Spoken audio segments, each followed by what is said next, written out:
Hey everybody, it's Chase Hugo again. So what I wanted to talk about today was one of my favorite things I've ever talked about, really, and that is Harrison Bergeron. Now, a lot of you may be thinking to yourself, who the hell is Harrison Bergeron?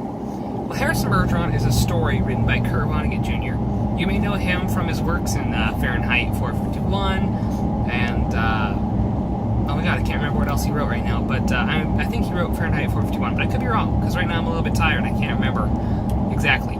But Harrison Bergeron is written by Kurt Vonnegut Jr., and it's easily one of my favorite stories. I absolutely love it.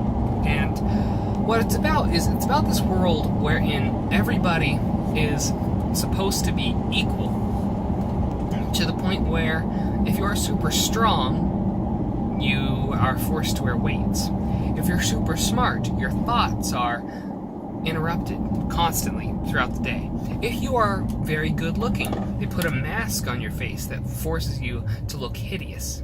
If you have a wonderful sounding voice, they force you by law to make your voice sound all. I suck at the voices right now, but they force you to make your voice sound non-competitive. That's the whole point of the story, is that you're not allowed to compete by law. If you do compete, you could be sentenced to jail for like the rest of your life, and it is a very dark and grim story, but it's also one of my favorites. And the reason it's one of my favorites is because of who the story is named after, and that is Harrison Bergeron. Harrison Bergeron is the one guy who stands up against this whole system of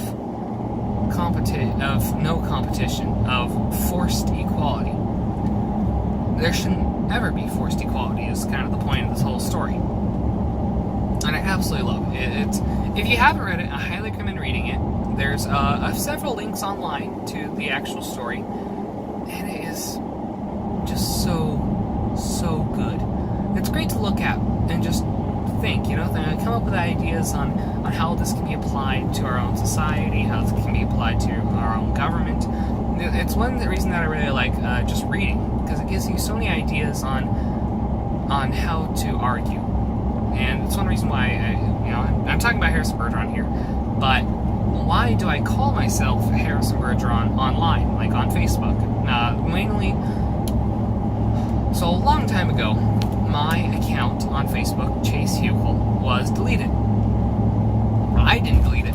Facebook deleted it. Now, the reason they deleted it is because I was starting to be fairly well known as a conservative voice. I had over 2,000 Facebook friends, and I was I think of myself as a very prominent conservative voice. I probably wasn't, but I remember getting over 3,000 reactions on a post that I made where I went to Portland in a Trump hat. That was really cool. But the reason why I call myself Harrison Bergeron online is for two reasons. Number one, I'm afraid that if I'll change my name to Chase Hugo again, Facebook will automatically ban me. And number two is because I think Harrison Bergeron is such a great story that it really applies to this exact situation, in that I have a different opinion than the higher-ups, I would say, at Facebook, because I have a different opinion, because of a political opinion, that I would then be silenced and banned from Facebook on that account, thank God for my backup account. But because I've been silenced just to my beliefs, I don't think anybody should be silenced because of their beliefs. I may disagree with you entirely, right? For example, I absolutely hate communism, right? I think that communism is stupid and it will never work, and it hasn't worked and it never will work. I think it's absolutely idiotic. But if I met somebody who would call themselves communist, which I think I met somebody who does believe in socialism, while I may disagree with them entirely, I think they should be able to say that. If like Jim Carrey, okay? Jim Carrey, I highly disagree with. I think he's an absolute idiot when it comes to stuff like the socialism things. I think he has made some funny movies in the past. I think Dumb and Dumber was hilarious, and Ace Ventura is one of my favorite movies of all time, as is The Mask. I absolutely love The Mask. But when it comes to the ideas of socialism, I highly disagree. I think it's absolutely idiotic, and I think I just said that. But I will definitely fight for Jim Carrey to say whatever he wants. Although it may be idiotic, we do have the right to the freedom of speech in this country. So, referring back to my issue with Facebook, let's say, while I do disagree with people on their political ideologies, I think that nobody should be silenced based on their ideas, based on their political ideas, I mean. You know, if there's somebody crazy out there who wants to go shoot up people because a cactus told him to, that's not okay. That's just crazy. That's legitimate. He legitimately needs doctoral help. I'm talking about political views. You know, I believe that capitalism is the best economic system ever created. I think that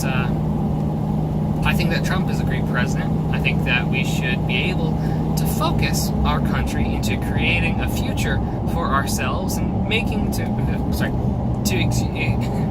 that there's the existence of the American people, and also to make sure that there's a future for American children. I think that's very important.